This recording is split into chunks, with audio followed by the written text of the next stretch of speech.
Hi, everybody. Thanks for tuning in to the Coaching Call podcast. On this podcast, we'll cover various types of coaching by trainers in sports, martial arts, fitness, and business. We'll discuss each coach's methods to getting the most out of their respective athletes or clients and how they attempt to change the platform in which they coach. Join us on a fun adventure as we discuss unique coaching styles. Coaching is a universal part of how we get others to get something done. Join your host, Raphael, and his guests on this unique journey in coaching. Hi, I'm Sifu Raphael, and this is the Coaching Call podcast. If you enjoy this episode, please subscribe and leave a review. This episode was made possible by listeners like you. Dr. I want to say Eric Holsapple, but is it okay if I call you Eric? Oh, please do. Okay, great. So I am super excited that you are on my show today. I definitely want to find out so much about you. So one of the things that for me is interesting is childhood. I think that sets us in a trajectory of to whom we become and the people in our lives and how they made an impact in our lives. So would you mind telling us about, where'd you grow up and who would you say between the age of maybe 5 and 10, who were your biggest influencers then? Yeah. I grew up in a little town in Dexter, Maine. Mm, And my dad was a football coach. Actually, he also coached down in Valley Stream, New York for a number of yes. years. And we worked. He coached and taught school during the year, but he always had second jobs, and he ran a camp in the summertime, actually. And a lot of the kids came from Valley Stream and New York area up to our summer camp on Lake Mm, Wassegig in Dexter, Maine. So I grew up with that ethic of working. Uh, and I was always in trouble as a kid. My dad used to say, little kids, little problems, big kids, big problems. And that was mm, sure true for me. And there were two exceptions to it. One was sport. I love sports, and I had to do good enough. I had to stay out of trouble enough to stay on the team. I had to get just good enough grades. And, mm, I pushed the envelope, but, and I did it pretty good, but not perfectly. I had a mm, couple of incidents, but generally I was, a really good athlete, and I loved that. And that really got me through high school. mm. The other exception was work. And I always rose to the top at work. When I worked, Yes. my dad, if he taught me anything, it was, work. So I learned to love to work. And I also learned the value of relationships in that time. There were a number of big influence on my life. My dad, Mm, my mom, who was a very spiritual person. My dad wasn't. My dad was a worker, mm, more materialistic and a worker. I had a friend that played right guard for my dad at Valley Stream named Frank Spizzuco, number 10. And in 1958, they graduated, and he moved, in 1957, moved to up to Maine to go to University of Maine to wrestle mm. and and go to school. And he worked with my dad at the camp, and he just ended up being there when I was born and helped me raise. In fact, I just gave part of his eulogy. He just passed away Oh, a couple of months ago, mm, and I was back in my hometown telling a story about him. But he was a very big influence. And another one was my oldest brother, mm, Bruce, who he was not, he was not an athlete. He was a poet, and he and my dad tussled. really? Yeah, they tussled, and he got kind of estranged from the family a little later on. And maybe that's a story for a little bit later on, how that came back around Yeah. and influenced me. But between 5 and 10, those were I would say also, though, we ran a summer camp. So there were a number of other influencers that were counselors at that camp that I had just all kinds of great influences in the summertime. We basically moved out of the house. We're on our own from Memorial Day to Labor Day every year. And in Mm, this camp setting, uh, working and doing different things. It was picking up paper or going to the dump or doing those different things. So I had a lot of different influences on me. My dad's influence was more from afar. He was a doer, man. He didn't, Mm. he usually didn't have a lot of time for me, but I knew he was there in his presence. He just moved things. He created the camp. He won championships. He did things like that. He was, like a pillar in the community. Wow, that's incredible. Yeah. And to think that you understood that your dad may not have been there for you, like every minute, but you knew he was there and that he was doing things, and he had you doing things because you were working. So you learned the work ethic. And Totally. I'm sure your dad appreciated, your involvement as well. I would say I'm not sure. Because I was a very passionate, pesky kid that wanted more attention that my dad was willing, able to give, and Gotcha. had a really great relationship. But I think it was also, we weren't that similar. I was more similar with my mom, I think, in a lot of ways. Mm. And I was always in trouble. Right. Some of that, though, looking back on it, as you get older and you look back and you do some work on these things, was to get his attention. There you go. And I found ways to get his attention that weren't always positive. So. If he only knew what he was trying to do. He could have saved himself so many headaches, right? He could have. Yeah. With my brothers and I was lucky that my older brothers, he was a pretty tough guy, and my older brothers broke him down a little bit. He was easier on us. I had 3 brothers, so Gotcha. all older. But your brother Bruce was the one that really influenced you most. He did. He was very thoughtful and connected, and he connected with me, and both he and this Frank Spazuko, who we called Spook, talked to me. They would just talk to you like you were an adult, even though you were 4, 5, 6, 7, 8, and they'd make time and they'd have a conversation with you or take you somewhere that made you feel important.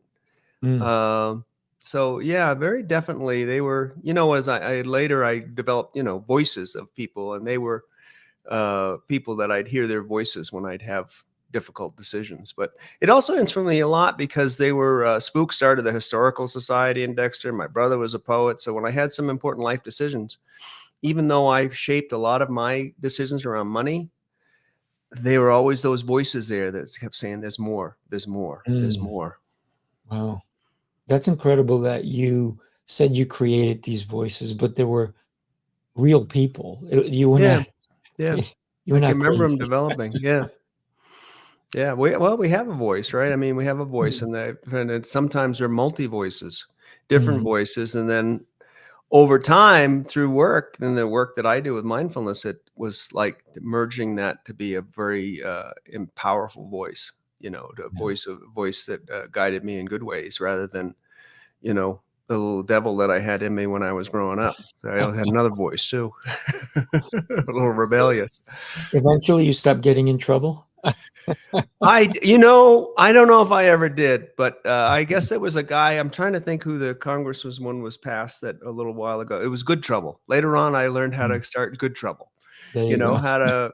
But I've never been afraid to ruffle a few feathers or to have everybody approve of what I did. So, even in a good way, I spent 20 years teaching at the university. And it was not always easy because I ruffled some feathers and started, I wanted to get kids into working and internships and those kind of things as important as, or more important in my view than, just learning a theory about something, was how we really did it in the street.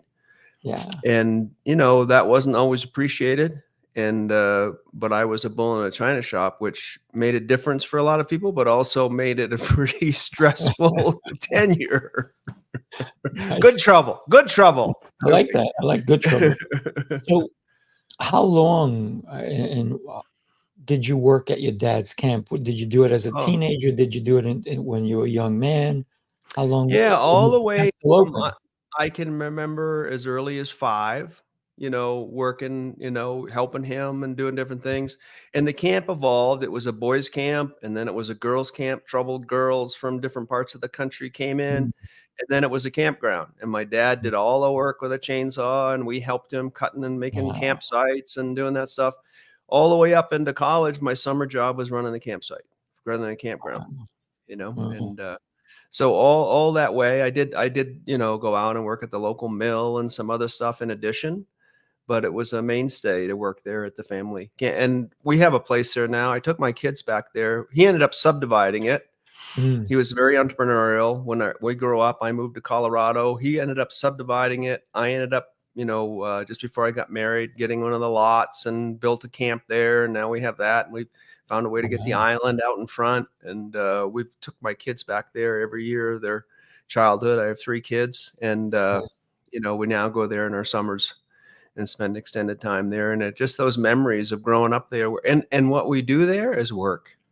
We have Mm. little projects. We just, what I always Mm. love with the kids is here we live in a city in Loveland, Colorado. Is it's so difficult. You don't work like we did with Mm. projects and, cutting things down and going to the dump and, everything's like done for you. You go to work and then you come home and then you have these services. And so I just love that we create projects, Yeah. created Yeah. a trail and, always doing things there. So, and I love it. I love to, I've just recognized and embraced that I love to work. Yeah. Well, campgrounds is constant work. I remember I went and helped a friend who bought 110 acres in Pennsylvania, and they bought an old campground and they converted it. And then I said, when they were in the process of converting it, I said, I can take some of my staff with me and we'll give you a week. We went there, we worked, we did. So I said, hey, I'm also an artist. What are you doing in this place? Oh, we're going to have gymnastics. I said, why don't I do some murals for you? And I drew some gymnasts and all that stuff on his walls. And then I even brought some equipment for him so he can use for his weight room and all that. And it was the most fun we had in the whole week. And then we sat down at the end of the night and we had campfires, and it Yeah. was just incredible. And then, of course, we went shooting. We had to do that, but it was just Yeah. so much fun. It was so Yeah. much fun. Great. Yeah. It was a great So, way to grow up. oh yeah. So college, what did you decide, knowing everything that you learned from your dad, the work ethic, the involvement with other people who were talking into your head Yeah. or part of your voices? What made you decide what you wanted to do in college, or did you have no idea? You just, I got to go to college.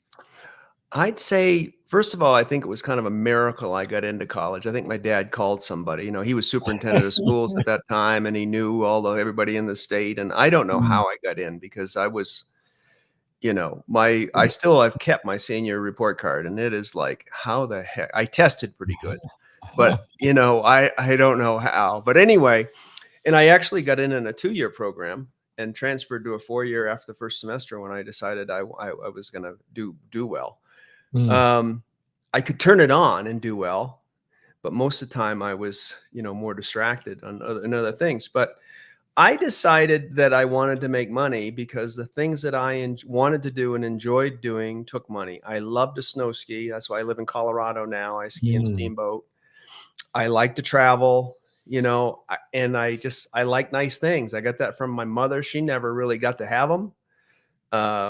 And I kind of busted that and got to have them. But so I decided to go into business. So I started in business school. I had to be in a 2-year program, and then I got admitted to the 4-year after the first semester, and I got on the dean's list. Mm.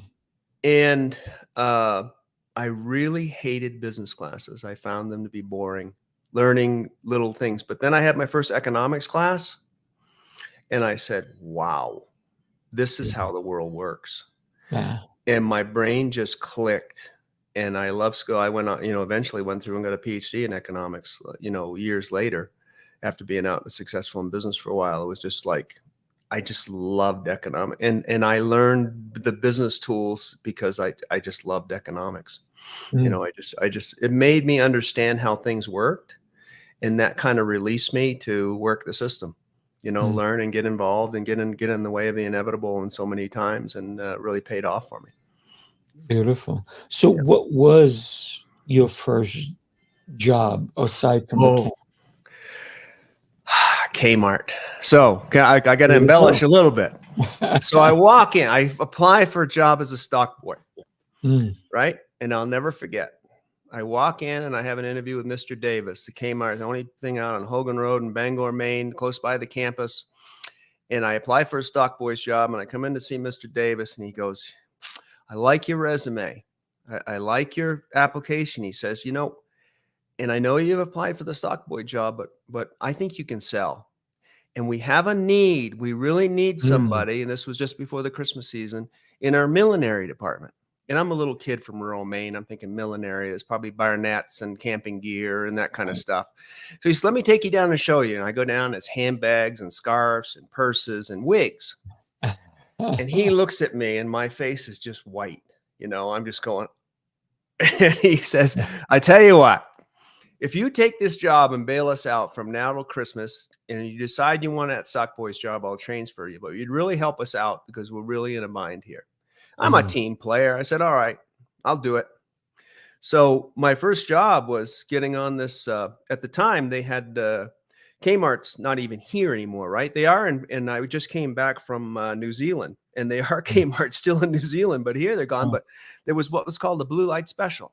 And you'd roll this thing up on a thing and had a pole up and a blue light. Do you remember it? No. You'd go No. in and you'd get on the white paging telephone like we had in the airports at the time. You'd get on and say, "Good evening, Kmart shoppers.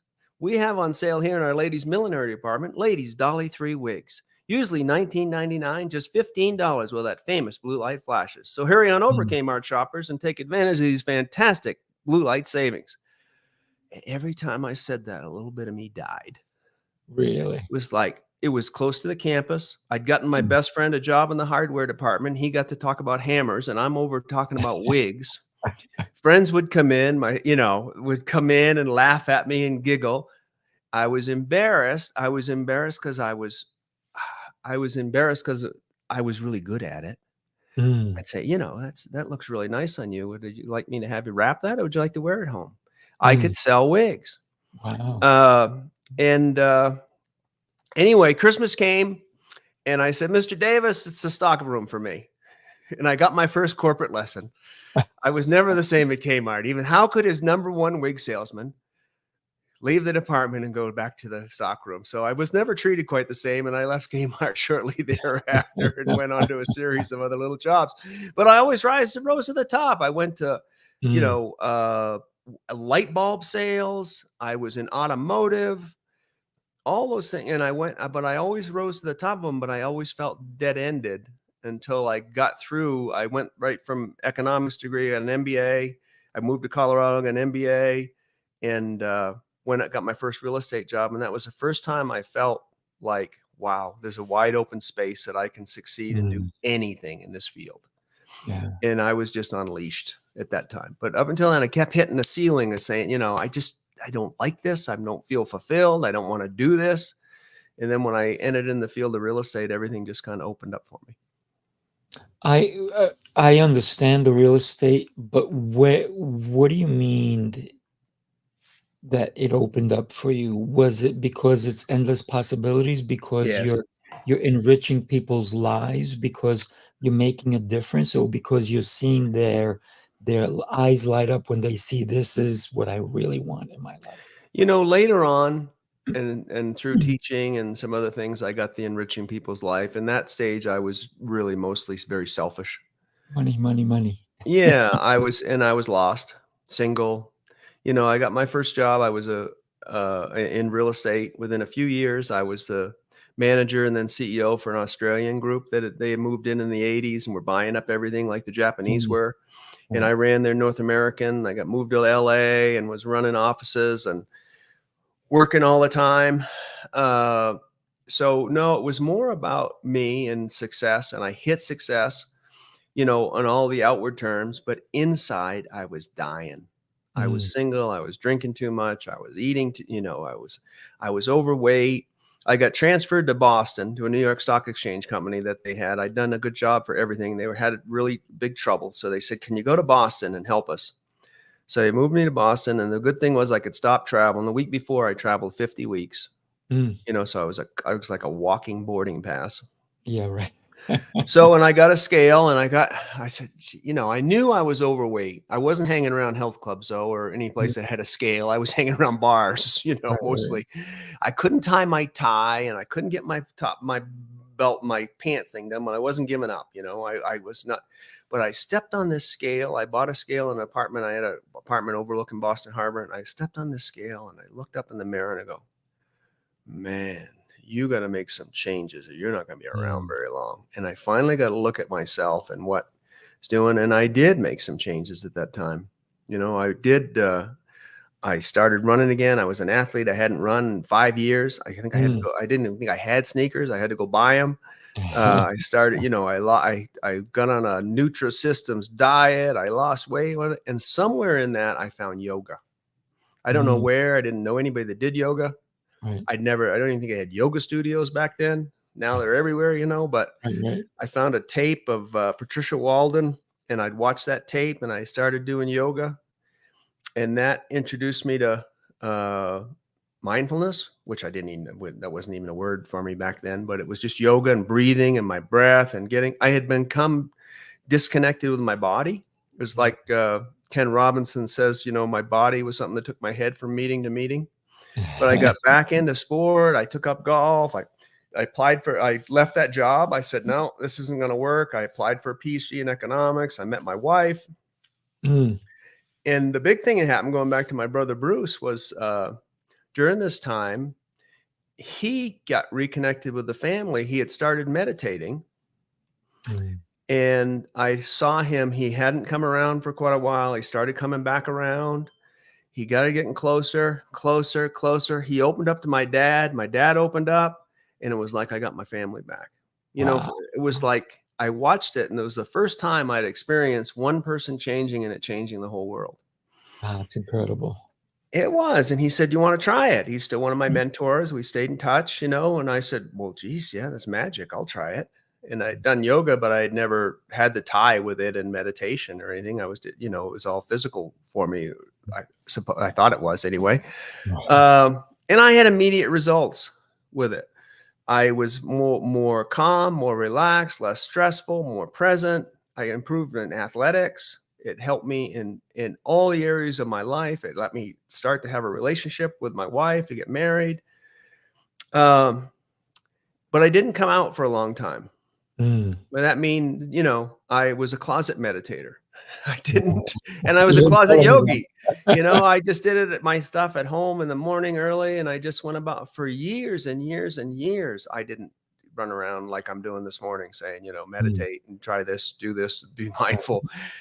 It can be just so completely private, and I was just for years, and later on that changed in my company in quite a significant way because I started sharing it with others. But that's when I started seeing, and I was teaching through this time. I got through a PhD program in economics. I again went for money. I was in that bureaucratic college system. And I said, I can't.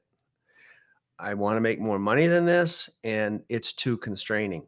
I got a job teaching adjunct. I taught, and I went into development business out here in Colorado. I hit it at the right time, and we just rocketed with business. And at the same time, I was teaching, meeting young kids, meditating, getting deeper and deeper and deeper. And in there somewhere, as you say, then I got to hey, this is really enriching people's lives. We can make a big difference by developing the right kind of projects. And our vision statement changed to mindfully creating community. And really trying to make a difference in the communities that we're in. And it really came through nonprofit work, and I got the connection between how you set your karma as you go out and do something nice for other people. And things just come around, man. They just come around the horn. Yeah, You just I go see in that. and out, and it just was a whole career based on going to university and giving of myself, going into the economic development, you know, I was a PhD in economics and chairing that and helping the community grow, helping the did affordable housing projects, habitat board, all those kind of things. And it did them for the right reasons.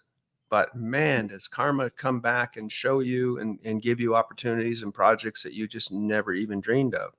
Mm, And put that with some awareness, and you see all the opportunities that you may have missed, things that isn't always the project you didn't get. mhm. It's the one that comes out of that one.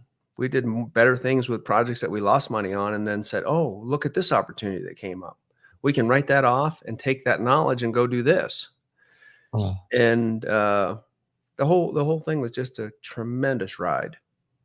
wow, that's incredible. So when with all the different positions that you had, all the different jobs Yeah. that you had, what are some of the biggest lessons you think if you culminated them all together, that would help somebody even now listening to you?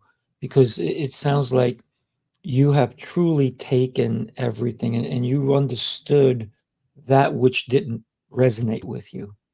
And you kept Yeah. going for something else, something else, something else until you actually found something. So Yeah. what Well, advice would you well, tell? I mean, the big thing was, success is an inside job. It's not money, because I had money at a young age, Mm, and I traveled the world by myself, and it was empty, man. You know, it was empty. I wow. saw some nice things, but I don't know how much of it I even remember, because I was, anyway. I'd say, the big lesson is that a lot of people ask, how do you do so many different things at the university and this board and running a business? And coaching is a big part. And it's coaching. I was a coach. Mm, I coached others. And what gave me freedom is I would always teach others how to do things, and then I could go do something else. right. You know, I would trust it and coach. Like I was the university, I was there just to help and to teach.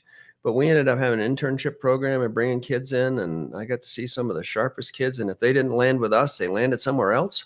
Mm, I just help them do that. And I get to be around some of the sharpest minds in the area. And I had freedom. I went to camp with my family every summer, and I had a mm, partner that helped cover it, and I had these things, kids growing and doing it. Um, I say, the number one thing a leader has to ask themselves is, what can only I do? mm. And anything other than that, delegate it. Yeah. You Yeah. know, Of course. it may be some That's things the you key. just love to do that gets you in flow, but Mm, really, hiring and firing the executive team, setting strategy, helping with some key decisions. But you need to have some space around to be able to look and think and also be available. My big hang up, as younger, I had this cloud of busyness. I was a worker, always work, but I also would use it as a defense mechanism. Don't get near me. yeah. I'm on my computer. I'm doing this. I'm just so freaking focused, you know, and Mm, it's a strength and it's a weakness.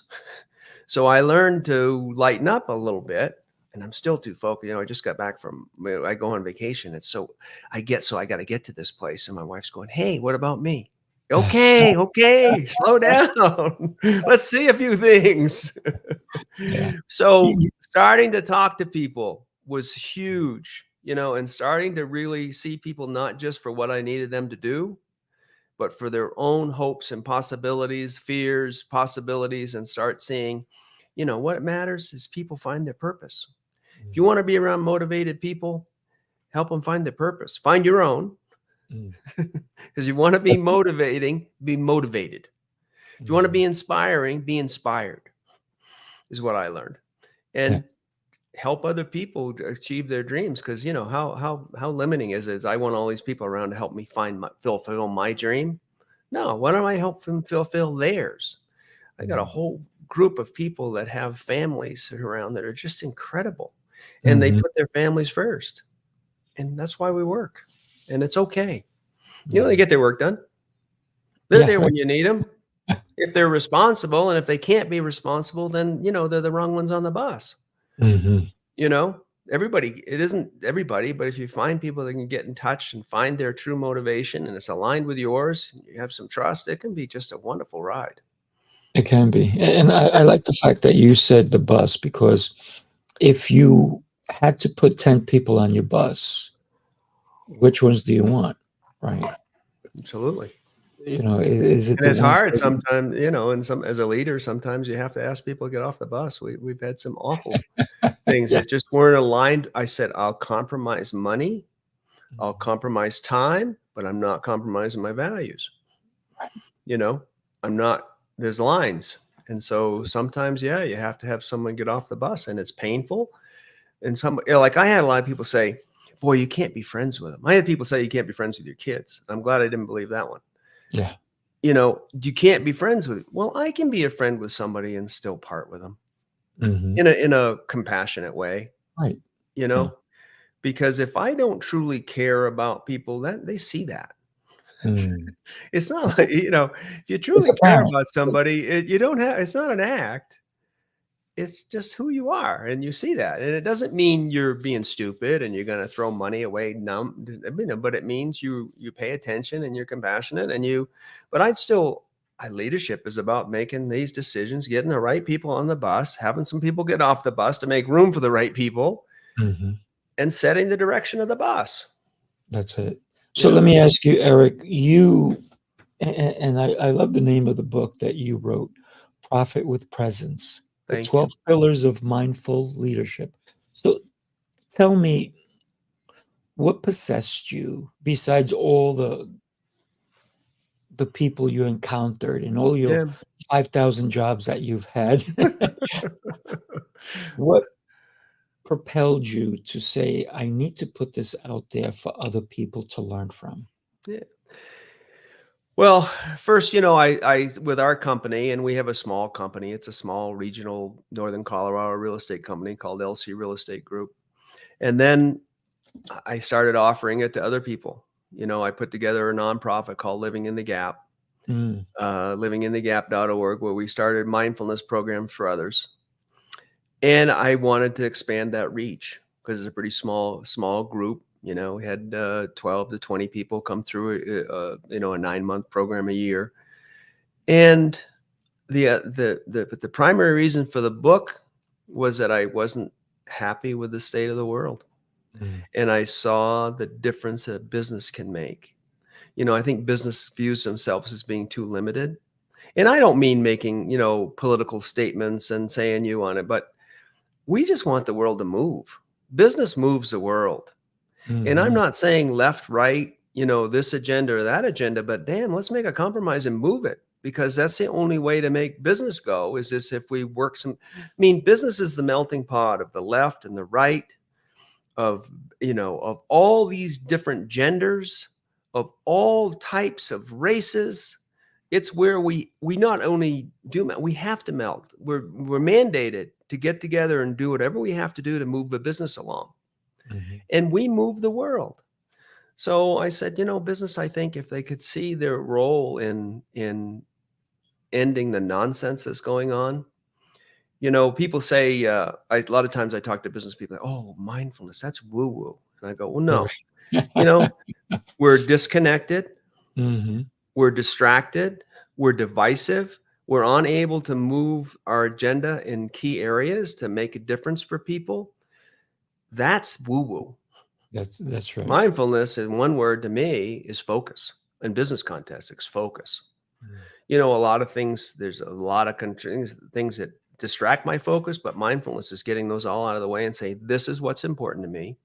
And I'm going to focus on that. And then, like in our program, we say, it's work. I'm going to focus on work. When we're in a meeting, get your phone. You don't need your phone. You don't need Right. your laptop. We cut our meetings from an hour and a half, an hour. Let's get at it. And then we teach, when you go home, focus on your family, Mm. so that when you come in the next day, your family's taken care of and you don't have to be on your chat all day long and on your things all day long, seeing how people are doing. Now, there's times you got to run, but generally I can't focus with all these apps open, Mhm. Oh, you can't. everything going on. I Yeah. need to be able to say, no, what's important right now is being on this podcast with Mm. you and your audience. That's what's important right now.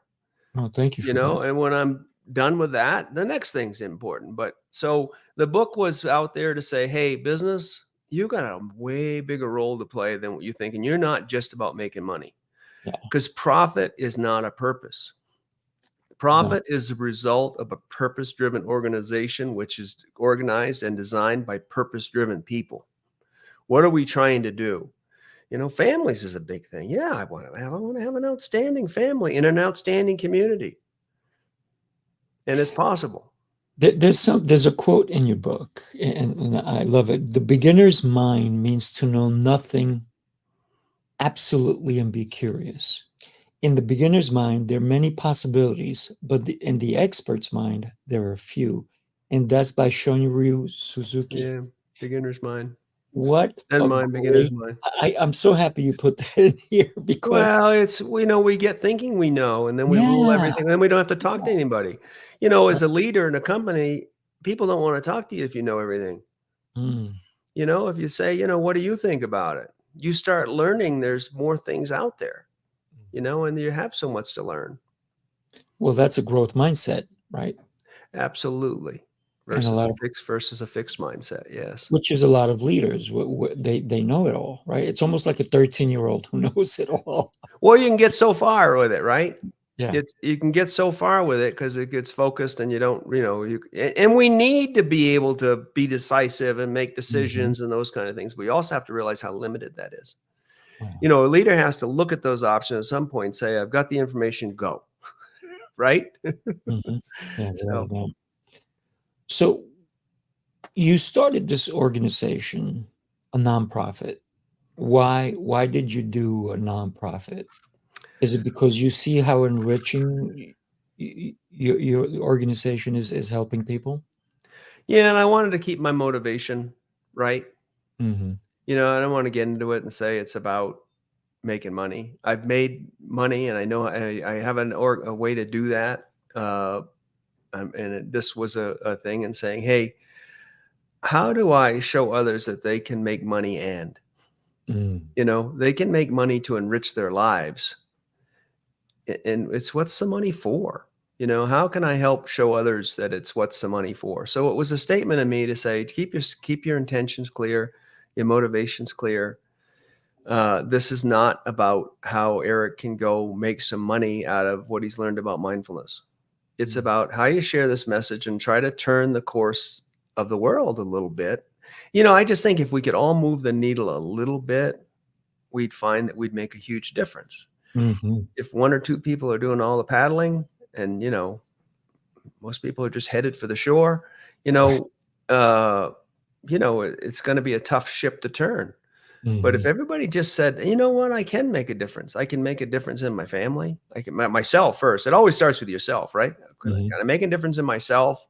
And my family sees that. I make a difference in my family. Can I make a difference with my friends and my workplace and who I cut? Because you just make a difference. My mother taught me, you can make a difference with everybody. And she never graduated high school. She made a difference with everybody she talked to because she was present with them. Yeah. You know, she'd bring them in and make them a sandwich. She just was there for them. So you can make a difference. And if you make that, if we all made that little bit of difference, we'd get out of this. And frankly, the mess that we're in. It would be a different world for sure. So let me ask you, who is this organization for, livinginthe.gap.org? What kind of people go to it, and what kind of people would you like to see go to it? Business people, professionals. There's a lot of mindfulness programs, yoga programs out there. This is to say, hey, mindfulness doesn't have to be at the fringes of your life. It can be your life. You can be a business strategy of being present and giving and helping other people. And you're one of the people that you're helping. So we've just seen what a tremendous difference that being present, how much it improves listening, and how much listening improves business, how much time we waste because we haven't listened. So it's focused on business. Now those aren't all the benefit. I mean, somebody learns to listen and they come home the next morning and they say, gosh, I had the best conversation with my wife last night that I've ever had.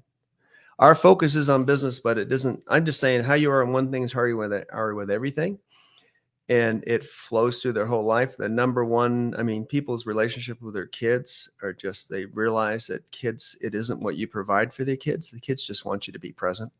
Mm-hmm. You know, they just want you to be there. They don't care if they got this title or you're taking them to Disney World. You know, they want to know. And I learned that really because my dad, even though he was tremendously successful, he wasn't connected. And I love him and he's best friend and all that, but he wasn't connected. And so I learned in my search for that connection how important it was, you know.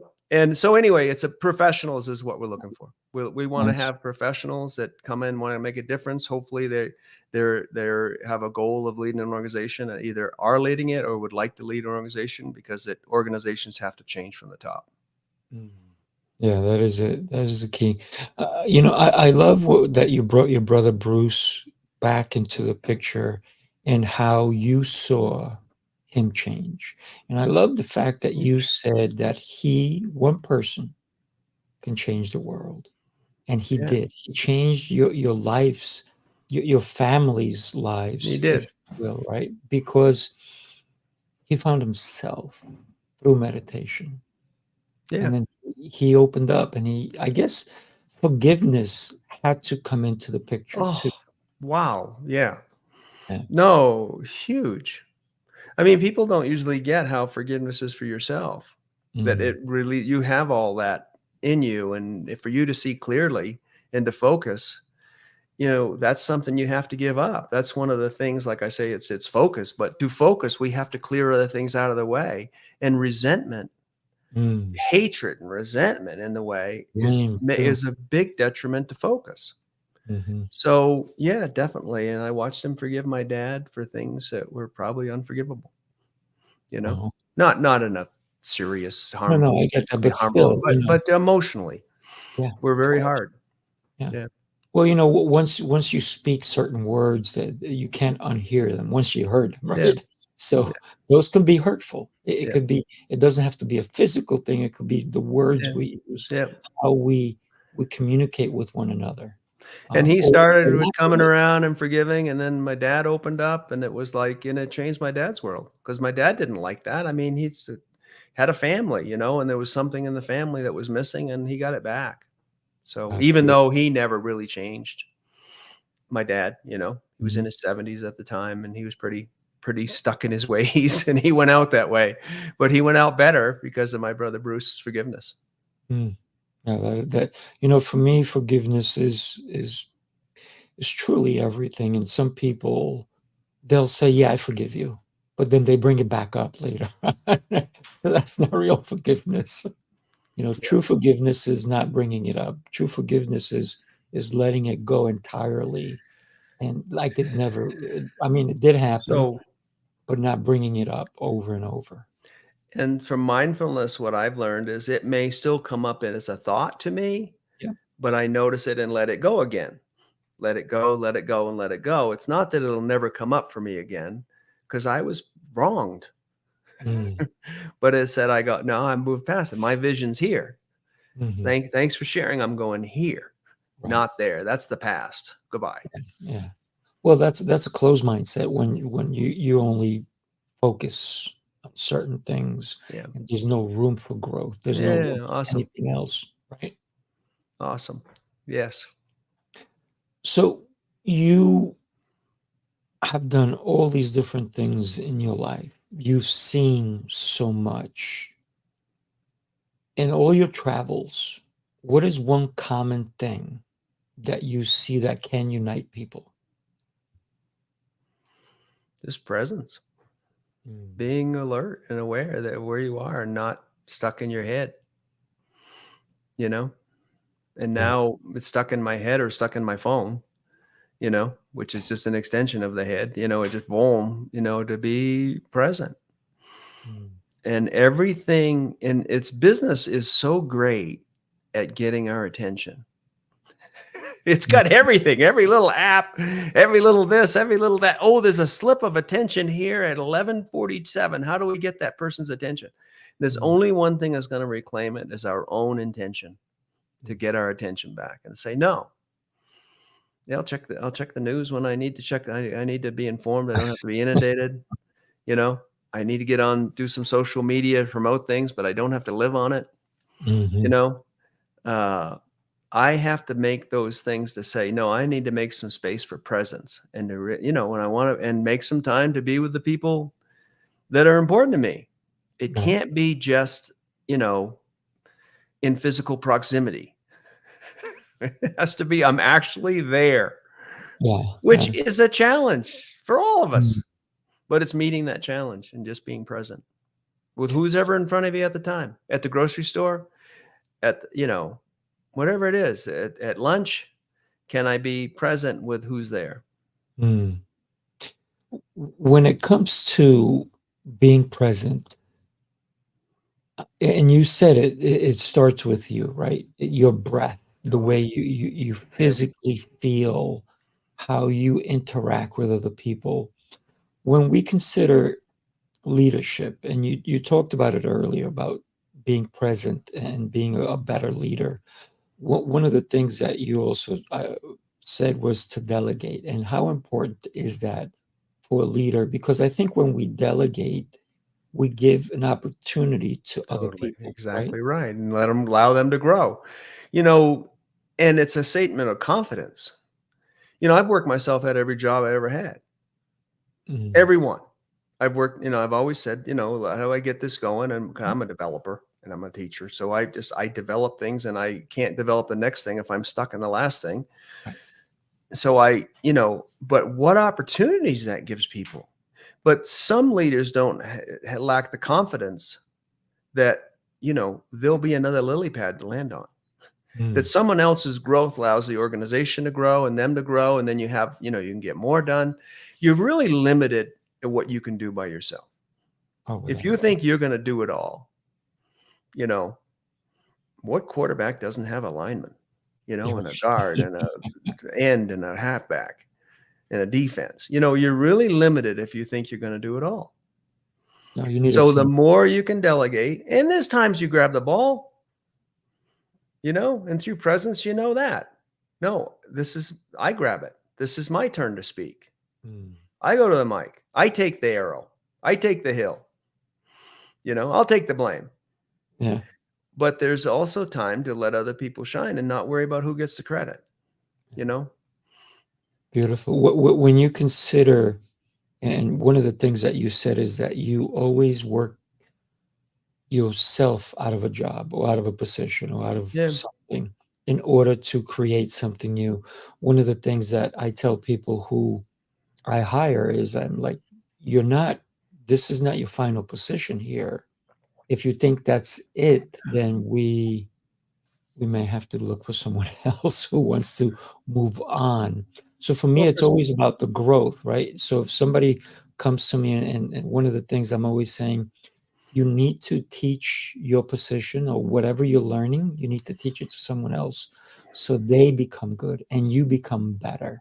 So I'm always encouraging people that whatever you learn, teach to someone else so that we can grow. I agree with you. And teaching is also a skill set that Mhm. everyone doesn't have. I've also recognized that. Yes. There are some that, you know, I just feel so fortunate to have it because it's given me everything, because I've been able to surround myself with competent, capable people.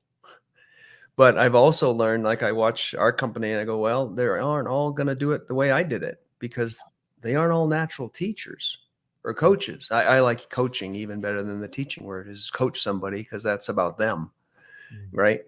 Coach them, and then they, you know, learn permanently how to coach themselves, and they can just be huge. But everyone doesn't have that skill set. So you have to be a little careful with it, but otherwise I totally agree with you. It's all about bringing everybody along. And I mean, I think that's to go back to the state of the world is, I want to have all nice things. I want to Mm. be affluent, but I want everybody else to have that opportunity too. Yeah. You know, it Mm. doesn't do any good if I just have to build a fence and a moat and get a bunch of guns to protect myself. I want everybody to have that opportunity. Why not? Yeah. I love traveling and, a nice house and all the things that I have. I don't want it to the exclusion of everybody else. So I think we need to really get back to is making Yeah. sure, I worry about the education system that's changed and a lot of things because that really built this country, Yeah. that opportunity. And now you graduate and you have 100,000 of student debt and we're not going to have any history degrees or English degrees because you can't do it. And I think that's a short-term thinking on our part. Oh, yeah. Well, that's a whole nother Yeah, conversation. sure. A whole nother podcast. Have me back. Yeah, so definitely. Well, here's the thing, right? When I say that when I teach something to someone, I want them to teach it back to me, so Oh, I like that that. they can learn how to teach it, Yes. or they can fully understand it, Yes. preferably so that they can work themselves out of that job. But if they can't, at least they can do that job really well because And how now much you learn, how well you learn it to teach it. Yeah. yeah. And Yourself. then the other thing is, I recently saw somebody put a picture up of a beautiful, beautiful home, and you just reminded me of it because around the home was a moat, right? And they said, "Wow, that's the house I want." And I said, "Really? You want to live all by yourself with nobody being able to get to you or anything like that?" So it's being that secluded, that where you want to be all by yourself and not engage with anyone else. And so sometimes we think that's what we want, but in reality, we're animals. We need that connection. We need that tribe, don't we? And I bring it back to real estate and I say, well, who are you going to sell that to? If Mm. you're the only one with the money, you need a Yeah. market. That's right. And I don't want all the market at just Walmarts, No. I want a market that I can thrive in, and that requires a middle class and an upper class and other people. And so, yeah. And we Right. do need connection. I mean, it's all about connection. That's what Mm. again, people come through our program. We had a 9-month leadership program. We'll run another cohort next year. And they get that, they come in thinking it's things, I Mm. want to have this and that. And they come out realizing it's relationships. That's everything. It's the relationships that make your life. Harvard did a study, a 70-year-long study they just came out with the results of, and they found the number one secret to happiness was long-term relationships. Yeah. It was just what they, I think there was 700 some participants that started it. And it's been true in my life, and it's been true in my business success, and I always say to people, relationship, let me tell you who calls you in a downturn. Mm. Transactional people do not call you back in a bad market. No. They call you back when they have, something hot. Yeah. Relationships are people that still take your call. And they may not buy something from you or do that, but they might say, hey, I'm not going to buy it from you, but, call Paul Yeah. or, Yeah. something, or at least talk to you. And it's huge. Downturns, the relationships are just huge in the business cycle. Yeah, it's very interesting that you bring it in that context because I have someone who constantly reaches out to me and they think that we have a connection, but every time they reach out is because they're trying to sell me something. Yeah. Every single, it starts a nice conversation, but then it always ends up, hey, won't you buy this? I'm like, really? This is not a connection. Yeah. You're just pitching me every time. So I avoid them now Yeah. because I know what's going to happen. There's no connection. I'm like, hey, Well, let's go grab a bite. Let's go do something nice together. It's always about what can I sell you? it's really caring about the person behind the role and the title. Yeah. And whether that's the janitor, the receptionist, or the president, can I notice that they're a person and have an essence, just, that we're equal in essence and they have hopes and dreams and families just like I have. Mhm. Yeah. Yeah, And that requires you to have a little space and take a little time because we're so busy. without a doubt. Eric, I definitely want you on my other shows. I have 5 total, right? So Love to I send will an send invite you a out. link. Love to come back. I've really Yeah. enjoyed this morning. Yeah, absolutely. Me too. One of the things that is always very intriguing is when somebody is truly aware of who they are, like you are. So for me, that's amazing because I do talk to so many people, and yet they still don't know who they are. and they think they know who they are, but in reality they don't, because they're still searching and finding, or they're lying to themselves. And It's a obviously journey. you're not lying to yourself. You know, because in Boston, you decided, I need to change. I need to Had to. become, yeah, because you couldn't tie your tie. Yeah. So Yeah. I'm so glad you did that, because obviously you didn't write your book then, did you? No, I didn't. I didn't. I was part of the start of a journey, and it's a journey I'm still on. Yeah, You know, never and ending. have a ways to go, I hope. But Mhm. yeah, Yeah. Well, I want to thank you for your time today. I know how valuable it is, and I truly, truly appreciate you being here with me. Anything that you would like to leave with anybody who's listening, one word of advice that you can give them, or a few sentences? yeah, I would say, if you have an interest in mindfulness, if you have a practice, keep going. Mm, It's a process, and if you have been wondering about it, it's just get started with something small. We start people with 2 minutes a day. mm, Start small and be consistent as you can. It's much easier than you think it is, and it's a process. Start with a couple of minutes, and be as consistent as you can, but get started, because yeah, nothing happens without action. You can think about a lot of things, and most things come from thought, but it takes action. So yeah, take a small action today. Start today and do it again tomorrow. yeah. So wisdom is only good if it's applied, right? Absolutely. Otherwise, it just Absolutely. we all go to the grave with nothing, right? Unless we apply it. All right, my friend. Thank you so much for today. Really appreciate you. Thank you. Everybody, have Appreciate you. yourself. Appreciate what you do, and I really appreciate being on. Thank you for the audience for listening. Yeah, I was going to say that. Thank you, audience, and we look forward to seeing you guys next time. All right, everybody. Take it Great. easy.